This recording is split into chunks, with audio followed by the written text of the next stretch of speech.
Ladies and gentleman, ದೇಶದಾದ್ಯಂತ ತೀವ್ರ ಸಂಚಲನ ಮೂಡಿಸಿದಂತಹ ಧರ್ಮಸ್ಥಳದ ಉಜಿರೆ ವಿದ್ಯಾರ್ಥಿನಿ ಸೌಜನ್ಯ ಅತ್ಯಾಚಾರ ಮತ್ತು ಕೊಲೆ ಪ್ರಕರಣ ಈಗ ಮತ್ತೊಮ್ಮೆ ಸುಪ್ರೀಂ ಕೋರ್ಟ್ ಅಂಗಳದಲ್ಲಿದೆ. ಸಾರ್ವಜನಿಕ ವಲಯದಲ್ಲಿ ಭಾರಿ ಆಕ್ರೋಶಕ್ಕೆ ಕಾರಣವಾಗಿರುವಂತಹ ಈ ಪ್ರಕರಣದ ಮರು ತನಿಖೆ ಕುರಿತು ರಾಜ್ಯ ಸರ್ಕಾರ ಈಗ ಒಂದು ಪ್ರಮುಖ ನಿರ್ಧಾರಕ್ಕೆ ಬಂದಿದೆ. ಏನದು ತೀರ್ಮಾನ? ಈ ಬಗ್ಗೆ ಕಂಪ್ಲೀಟ್ ಡೀಟೇಲ್ಸ್ ಅನ್ನ ನೀಡ್ತೀನಿ. ಎಸ್ ವೀಕ್ಷಕರೇ, ನೆಲ ಜಲ ಭಾಷೆಗಾಗಿ ಪ್ರಾಮಾಣಿಕ ಪತ್ರಿಕೋದ್ಯಮ, ನೀವು ನೋಡ್ತಾ ಇದ್ದೀರಾ ಫೋಕಸ್ ಟಿವಿ. ನಾನು ಪವಿತ್ರ.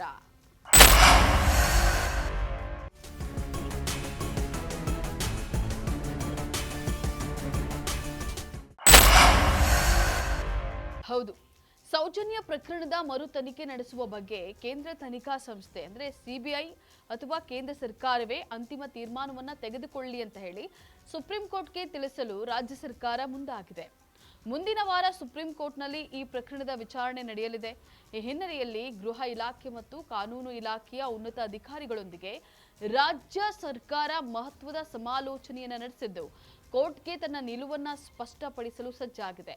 ವೀಕ್ಷಕರೇ, ನಿಮಗೆ ನೆನಪಿರಬಹುದು, ಕಳೆದ 13 ವರ್ಷಗಳ ಹಿಂದೆಯೇ ಈ ಪ್ರಕರಣದ ತನಿಖೆಯನ್ನ ಸಿಬಿಐಗೆ ವಹಿಸಲಾಗಿತ್ತು. ವೈದ್ಯಕೀಯ ವರದಿ ಸೇರಿದಂತೆ ಎಲ್ಲಾ ಪ್ರಮುಖ ದಾಖಲೆಗಳು ಕೂಡ ಸದ್ಯ ಸಿಬಿಐ ಬಳಿಯೇ ಇವೆ.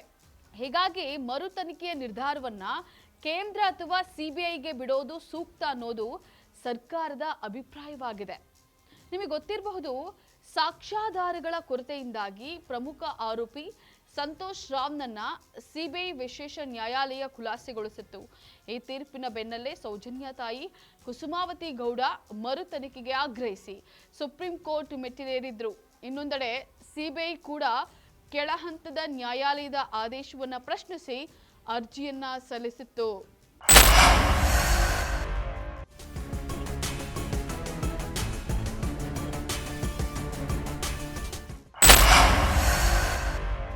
ಈ ಅರ್ಜಿಗಳ ವಿಚಾರಣೆ ನಡೆಸ್ತಾ ಇರುವಂತಹ ಸುಪ್ರೀಂ ಕೋರ್ಟ್ ಮುಂದಿನ ಕ್ರಮದ ಬಗ್ಗೆ ವರದಿ ನೀಡುವಂತೆ ರಾಜ್ಯ ಸರ್ಕಾರಕ್ಕೆ ನೋಟಿಸ್ ಅನ್ನ ನೀಡಿತ್ತು. ಈಗ ರಾಜ್ಯ ಸರ್ಕಾರ ಪ್ರಕರಣವನ್ನ ಸಿಬಿಐಗೆ ವಹಿಸಲು ಮುಂದಾಗಿದೆ.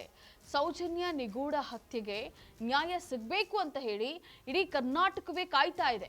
ಈಗ ಸುಪ್ರೀಂ ಕೋರ್ಟ್ನಲ್ಲಿ ಸರ್ಕಾರದ ಈ ನಿಲುವಿಗೆ ಯಾವ ರೀತಿಯ ಪ್ರತಿಕ್ರಿಯೆ ಸಿಗುತ್ತೆ? ಸುಪ್ರೀಂ ಕೋರ್ಟ್ ಮರು ತನಿಖೆಗೆ ಆದೇಶಿಸುತ್ತಾ ಅನ್ನೋದನ್ನ ಕಾದು ನೋಡಬೇಕಾಗಿದೆ.